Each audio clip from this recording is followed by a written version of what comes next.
سے پہلے supreme court کا جو فیصلہ ہمارے سامنے آیا جہاں پر ان کو نشستیں دی گئیں جن پر مورلی اور ایتھیکلی ان کا حق نہیں بنتا تھا، اس کو آپ کیسے دیکھتے ہیں؟ دیکھیے، مورل اور ایتھکس کی بات جو ہے وہ تو اس وقت آئے گی نا جب لا ان کے ساتھ نہ ہو، جب لیگلی پی ٹی آئی کی یا سنی اتحاد کی سیٹیں نہیں ان کو مل سکی کیونکہ انہوں نے ان کی اپنی غلطیوں سے، ایسا نہیں ہے کہ the other side was more clever یا the other side threw them out. یہ ان کی اپنی کی بھی باتیں ہیں جو ان کو بھگتنی پڑ رہی ہیں. بہت ساری ان کی مسٹیکس ایسی ہیں وچ آر فیٹل، اور اس کی وجہ سے وہ ان کو سیٹیں نہیں ملی، اور کیونکہ قانون اس کی اجازت نہیں دیتا. اب جہاں تک یہ پارلیمنٹ کی بات ہے، میرے نزدیک تو یہ تھا کہ یہ سیٹیں اگر پر نہ بھی ہوتی اور قانون بنا دیا جاتا اس کے اوپر اور اس کے بعد یہ کام ہوتا تو شاید اس کے اوپر آپ یہ بھی نہ کہہ سکتی کہ یہ مورل یا ایتھیکل بات نہیں، کیونکہ وہ ساری چیزیں جو ہے قانون کے مطابق جو ہے وہ کور ہو گئی ہوتی. اب ویکیوم تو نہیں رہ سکتا. ویکیوم کو کور کرنے کے لیے پھر وہ سیٹیں جو ہیں جو کہ رہ گئیں وہ پھر ان لوگوں کو مل گئی جن کی پارلیمنٹ میں موجودگی ہے. دس از ہاؤ اٹ ورکس. بالکل صحیح. اور سر، آئین اس حوالے سے کیا کہتا ہے کہ جب آپ آزاد امیدواروں کو کسی جماعت میں شامل ہونے کا حق نہیں دیتے تو پھر مخصوص نشستوں میں شمار نہ کرنا کیا آئینی طور پر ان کے حقوق کی خلاف ورزی نہیں ہے؟ نہیں، آئینی طور پہ بالکل خلاف ورزی نہیں ہے. آئین کا منشا کیا ہے؟ آئین کا منشا ہے کہ ایک سرٹن نمبر آف پارلیمنٹیرینز جو ہے اس کی کیپ ہے. اس کیپ کو آپ نے کس طریقے سے فل کرنا ہے. جو نیشنل اسمبلی کی سیٹیں ہیں جو کہ ڈائریکٹ الیکشن سے ہوتی ہیں، اور کچھ سیٹیں ایسی ہیں جو کہ نامینیشن سے ہوتی ہیں. اور وہ نامینیشن کون کرتا ہے؟ کوئی انڈیویجول تو نہیں کر سکتا نا. وہ نامینیشن کرے گی وہ پارٹی جس نے نمبر 1 لسٹ دی ہوئی ہے، نمبر 2 جو ایک سرٹن نمبر آف سیٹس لے کے آتی ہے. اور جب وہ سرٹن نمبر آف سیٹس ہوتی ہیں اس کے تناسب کے ساتھ ان کو وہ سیٹیں الاٹ ہوتی ہیں. دس از ہاؤ اٹ از. اس میں کوئی کمپلیکس بات نہیں ہے. اس کے اندر انڈیویجولز جو ہیں ان کو ایک ٹائم دیا جاتا ہے کہ اگر آپ کسی پولیٹیکل پارٹی کو جوائن کرنا چاہتے ہیں تو کر لیجئے اور اس کا ڈکلیریشن دیجئے، اور پھر اس پولیٹیکل پارٹی کی عدد جو ہے وہ بڑھ جائیں گے. اعداد کی بات ہے نا، وہ نمبرز بڑھ جائیں گے. لیکن آئین یہ نہیں کہتا کہ آپ انڈیپینڈنٹلی الیکشن نہیں لڑ سکتے. یہ بھی نہیں کہتا کہ آپ انڈیپینڈنٹلی وہاں پہ اسمبلی میں شرکت نہیں کر سکتے. یہ ضرور کہتا ہے کہ جو ریزرو سیٹس ہیں وہ انڈیویجولز کو یا انڈیپینڈنٹس کو نہیں مل سکتی، وہ ملیں گی پولیٹیکل پارٹیز کو.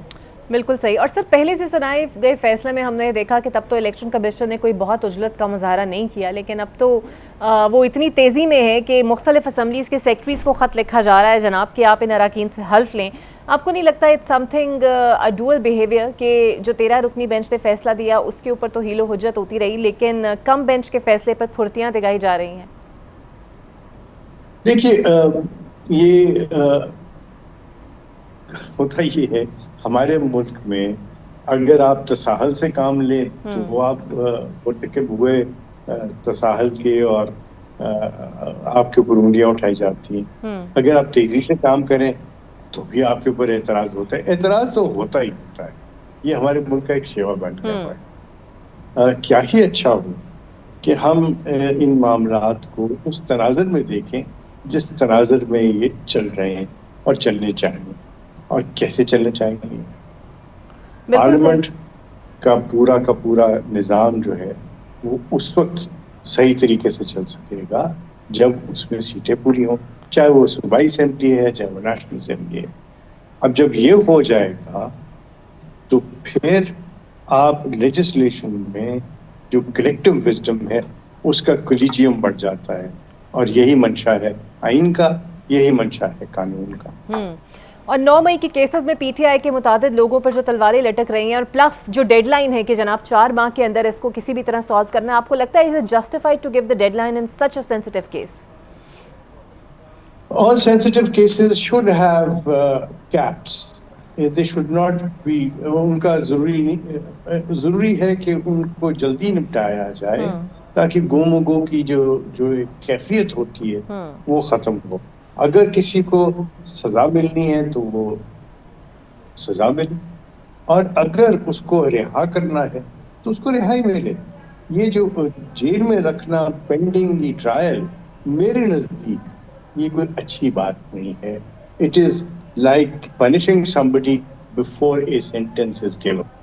تو سینٹنس یعنی سزا کی اعلان سے پہلے سزا دینا میرے نزدیک غلط بات ہے، ایسا نہیں ہونا چاہیے. بالکل ٹھیک. اور سر ایک تاثر جو بڑا اسٹرانگلی ابھرا ہے اس فیصلے کے بعد کہ جب بھی طاقتوروں کو سہارا دیا جاتا ہے تو کندھا عدالتوں کا ہوتا ہے، اور پرٹیکولرلی اس بار بھی وہی ہوا ہے.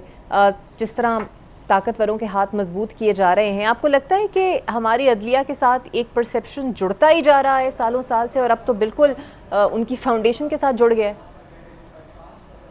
نہیں، دیکھیے اگین بات تاثرات کی ہے، اور تاثرات جو ہیں وہ ہم بناتے ہیں اپنے تعصبات کے اوپر. تاثرات تعصب کے ساتھ ہوں تو پھر وہ تاثرات نہیں رہتے، وہ ایک ایسی ٹنج بھی لے لیتے ہیں، ایسا کلر لے لیتے ہیں جس سے اس کی حیت بدل جاتی. میرے نزدیک ہمارا ملک جو ہے وہ ایک ایسی کیفیت سے آج سے نہیں برسا برس سے گزر رہا ہے جہاں پہ ہماری سرحدیں ہندوستان کے ساتھ ہیں which is a hostile country، Afghanistan کے ساتھ ہیں جس کے ساتھ ہمارے تعلقات کبھی بھی اچھے نہیں رہے، ایران کے ساتھ ہیں جس کے ساتھ ہمارے سرد مہری کے سے تعلقات ہیں. یہ تو اب آ کے جب ہم نے ان کے ساتھ ان کا ساتھ دیا ہے تو اس میں تھوڑی سی وارمتھ آئی ہے. تو یہ جب حالات ہوں اور جس طریقے سے ہماری اکانومی کو کرش کیا جا رہا تھا from within and outside Pakistan, تو we are living in what I would call interesting times which are transforming into trying times. یعنی ہم سخت حالات میں سے گزر رہے ہیں. اللہ کرے کہ ہم اس سے باہر نکل سکیں اور ہم اپنے ملک کی صحیح طریقے سے خدمت کر سکیں.